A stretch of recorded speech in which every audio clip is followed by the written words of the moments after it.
கட்டளைகளை பின்பற்றுவது பலி செலுத்துவதற்கு ஒப்பாகும். நம் ஆண்டவராகிய இயேசு கிறிஸ்துவின் அன்பும் அருளும் அமைதியும் மகிழ்ச்சியும் உங்கள் அனைவரோடும் என்றும் இருப்பதாக. என் அன்பு சகோதர சகோதரிகளே, நாம் வாழ்கிற இந்த காலகட்டத்தில் காசு, பணம், பொருள், பதவி, அதிகாரம் எல்லாவற்றையும் நாம் பெறுவதற்கு தான் முயற்சி செய்து கொண்டிருக்கிறோம்.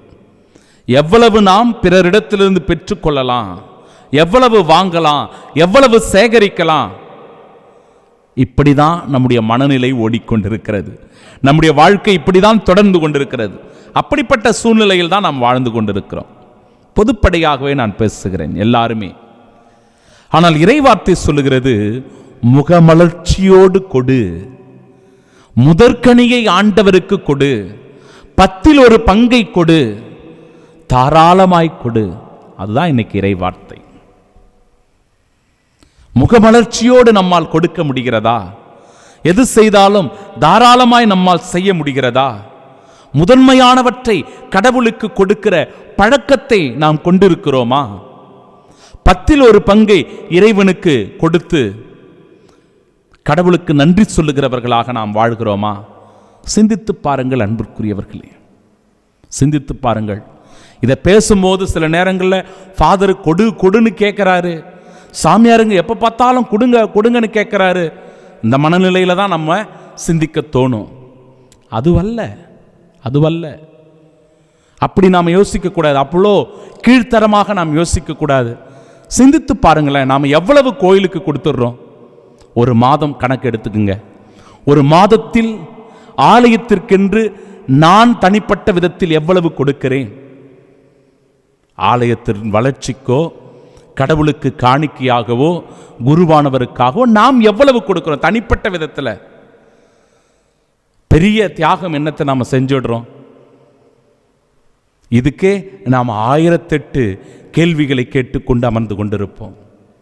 அன்பு சகோதர சகோதரிகளே, உன்னத இறைவன் உனக்கு கொடுப்பதற்கு ஏற்ப நீயும் அவருக்கு கொடு என்கிறது முதல் வாசகம்.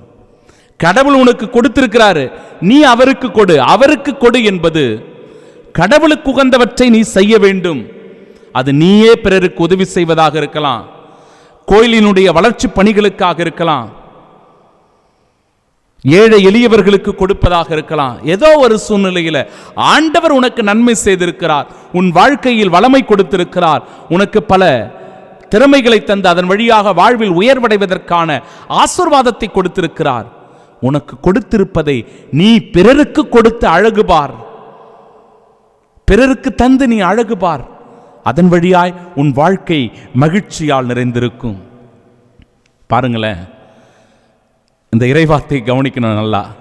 உன்னத இறைவன் உனக்கு கொடுத்திருப்பதற்கு ஏற்ப நீயும் அவருக்கு கொடு அப்படின்னு இறைவார்த்தை சொல்லிடுச்சு. அப்படித்தானே? ஆமா.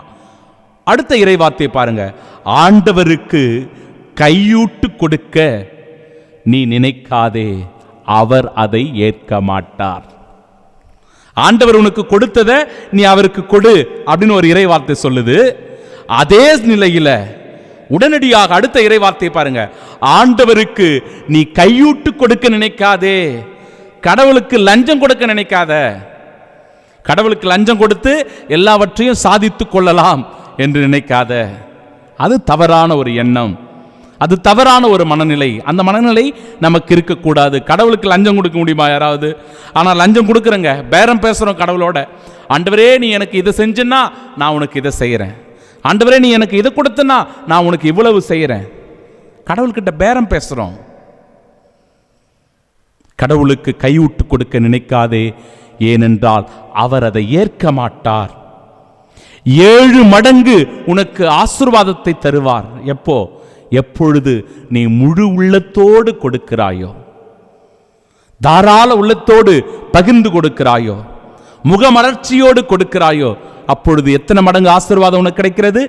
7 மடங்கான ஆசீர்வாதத்தை கடவுள் உனக்கு திருப்பி தருவார். அவரிடம் ஒருதலை சார்பு என்பதே கிடையாது. அவர்கிட்ட பாராபட்சம் கிடையாதுங்க. ஒருத்தருக்கு கொடுக்கணும், ஒருத்தருக்கு கொடுக்க கூடாது அப்படின்ற எண்ணம் அவர்கிட்ட இல்லை.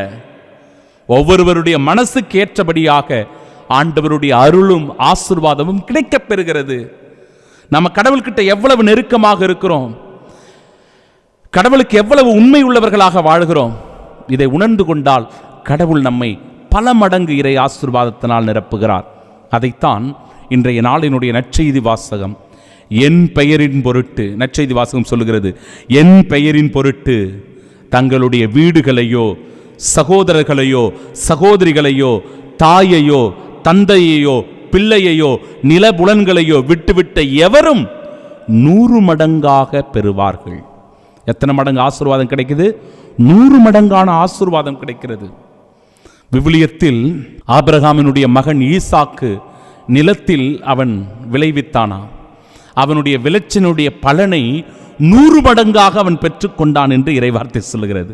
பார்த்தீங்களா? கடவுளுக்கு உண்மை உள்ளவர்களாக இருக்கும்போது, ஒருவர் மற்றவருக்கு கொடுத்து உதவி செய்யும் போது, தாராள உள்ளம் படைத்தவர்களாக இருக்கும்போது எத்தனை மடங்கு ஆசீர்வாதம் கிடைக்குது? 100 மடங்கான ஆசீர்வாதம் கிடைக்கிறது. இதை நாம் உணர்ந்து கொள்ள வேண்டும். அதோடு கூட நிலை வாழ்வையும் அவர் பெறுகிறார். ரெண்டும் ரொம்ப முக்கியம் இல்லை? 100 மடங்கான ஆசீர்வாதம் கிடைக்குது, அதோடு கூட நிலை வாழ்வும் அவருக்கு கிடைக்கிறது. எவ்வளவு பெரிய பாக்கியம் பாருங்க. அந்த நிலை வாழ்வை உரிமை ஆக்கிக் கொள்ள உங்களுக்கும் எனக்கும் இந்த நாளின் இறை வார்த்தை அழைப்பு தருகிறது. இறை வார்த்தைக்கு செவி கொடுப்போம். 100 மடங்கான இறை ஆசீர்வாதத்தை பெற்று கிறிஸ்துவின் சாட்சியாய் வாழ்வோம். ஆமீன்.